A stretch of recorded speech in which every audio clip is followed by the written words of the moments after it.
नमस्कार साथियों, दिल्ली के इस चुनाव में कुछ नया होने वाला है।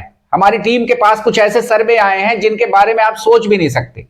ये जरूर जान लीजिए कि इस चुनाव में केजरीवाल को बड़ा झटका लगने वाला है। तो समझिए क्यों दिल्ली से केजरीवाल का बोरिया बिस्तर बंधने वाला है।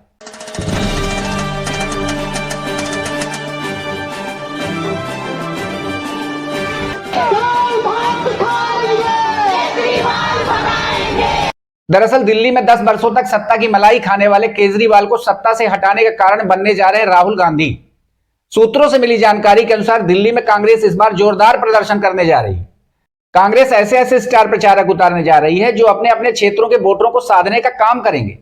साथ ही यह भी जान लीजिए कि इस बार गांधी परिवार को लोग असली दिल्लीवासी के रूप में स्वीकार कर रहे हैं, क्योंकि लोगों का कहना है कि गांधी परिवार कई पुश्तों से दिल्ली में रहता है, इसलिए वही हमारे दुख दर्द को अच्छी तरह से समझ सकते हैं।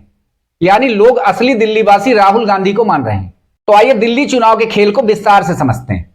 दिल्ली में विधानसभा चुनाव की तारीखों का ऐलान हो चुका है। 5 फरवरी को मतदान होने वाला है। इस चुनावी समर में कांग्रेस, आम आदमी पार्टी और भारतीय जनता पार्टी एक बार फिर सत्ता की कुर्सी पर काबिज होने की उम्मीद लिए अपनी अपनी रणनीतियों में जुट गई हैं। कांग्रेस एक कदम आगे चलते हुए प्रियंका गांधी, प्रणिति शिंदे, कल्पना सोरेन को स्टार प्रचारक के तौर पर दिल्ली चुनाव में उतारने का मन बना लिया है। सूत्र बताते हैं मराठी व बिहारी वोटरों को साधने का प्रयास करेंगी प्रणिति शिंदे व कल्पना सोरेन। इसी बात से भाजपा व आप में डर भी है। केजरीवाल के खिलाफ दिल्ली व पूर्वांचल माहौल अगर अच्छे से खड़ा हुआ तो इसका सीधा फायदा कांग्रेस को मिलेगा। केजरीवाल होश में आओ, होश में आओ, होश में आओ। केजरीवाल होश में आओ, होश में आओ, होश में आओ। प्रियंका गांधी, प्रणिति शिंदे, कल्पना सोरेन अगर साथ में मंच साझा करती हैं तो कांग्रेस के पक्ष में माहौल बनेगा। ध्यान दीजिए, मुख्यमंत्री रहते हुए शीला दीक्षित केजरीवाल से विधानसभा चुनाव हार गई थी। उसी हार का बदला लेने कांग्रेस ने केजरीवाल के खिलाफ शीला दीक्षित के बेटे संदीप दीक्षित को उतार दिया है। भाजपा पर विपक्षी दलों द्वारा जमकर आरोप लगाए जा रहे हैं।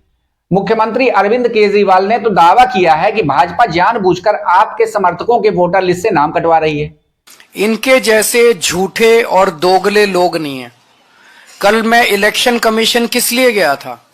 इलेक्शन कमीशन इसलिए गया था, इलेक्शन कमीशन से ये शिकायत करने कि रोहिंग्या का बहाना बना के पूरी दिल्ली के अंदर भारतीय जनता पार्टी पूर्वांचलियों के और दलितों के वोट कटवा रही है।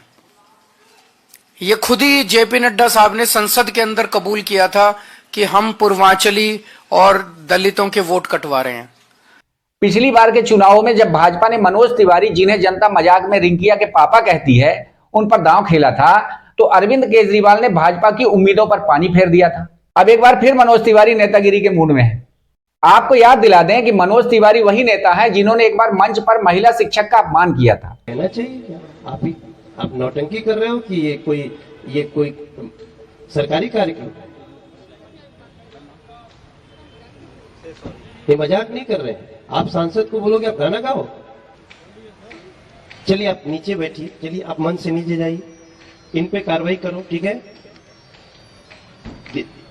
इसको बिल्कुल नहीं क्षमा किया जाना चाहिए। अगर भाजपा इस बार भी उन्हें अपनी रणनीति में शामिल करती है तो यह निश्चित है कि महिला मतदाता भाजपा से दूरी बनाए रखेंगी।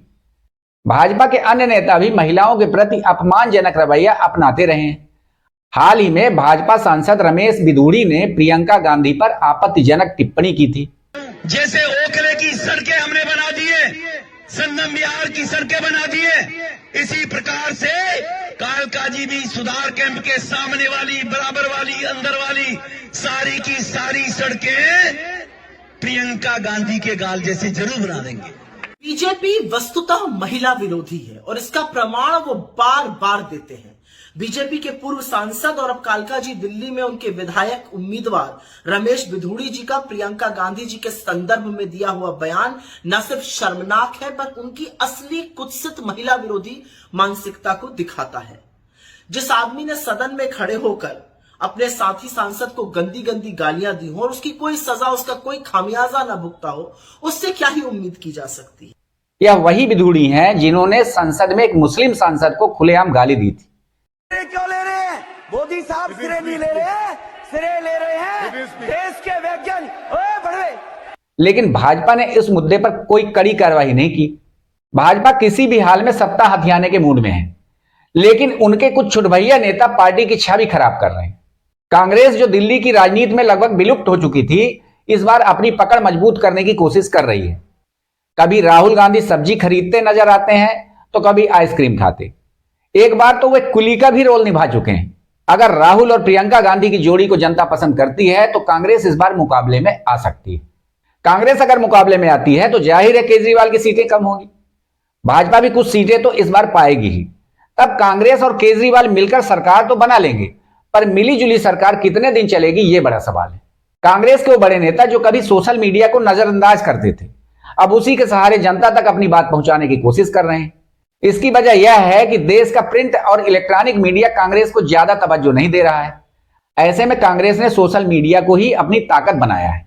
हालांकि दिल्ली चुनाव में कांग्रेस और आम आदमी पार्टी एक बार फिर अलग अलग चुनाव लड़ रही हैं। यह वही गलती है जो हरियाणा चुनाव में भी इन दोनों पार्टियों ने की थी। भाजपा इस मौके का फायदा उठाने की पूरी कोशिश करेगी। केजरीवाल को गिरफ्तार करना और उनके खिलाफ भ्रष्टाचार के आरोप लगाना भी भाजपा की रणनीति का हिस्सा माना जा रहा है। भाजपा चाहती है कि जनता की नजरों में केजरीवाल को भ्रष्ट साबित किया जाए, लेकिन सूत्र बताते हैं कि गिरफ्तारी के बाद भी केजरीवाल की छवि और मजबूत हुई है। लोग चर्चा कर रहे हैं कि अगर झारखंड के मुख्यमंत्री गिरफ्तारी के बाद फिर से सत्ता में आ सकते हैं तो केजरीवाल क्यों नहीं। इसी बीच भाजपा पर यह भी आरोप लग रहे हैं कि दिल्ली में लाखों गैर भाजपा वोटरों के नाम वोटर लिस्ट से काट दिए गए। इस आरोप में कितनी सच्चाई है यह तो वक्त बताएगा, लेकिन अगर यह सच हुआ तो भाजपा को इसका सीधा फायदा जरूर मिलेगा। बीजेपी की दिल्ली इकाई ने विधानसभा चुनाव से पहले अरविंद केजरीवाल पर जोरदार हमला किया है। मतदाता सूची में उत्तर प्रदेश और बिहार से मतदाताओं के फर्जी रजिस्ट्रेशन के उनके दावे के संबंध में केजरीवाल की टिप्पणी को लेकर शुक्रवार को आम आदमी पार्टी के खिलाफ बीजेपी ने विरोध प्रदर्शन किया। इसमें एक नारा सुनने को मिला, लिट्टी चोखा खाएंगे केजरीवाल भगाएंगे। आप इन मुद्दों पर क्या सोचते हैं? अपनी राय हमें कमेंट में जरूर बताएं और हमारे चैनल को सब्सक्राइब करें ताकि हमारे नए नए अपडेट्स आप तक पहुंचते रहें। धन्यवाद।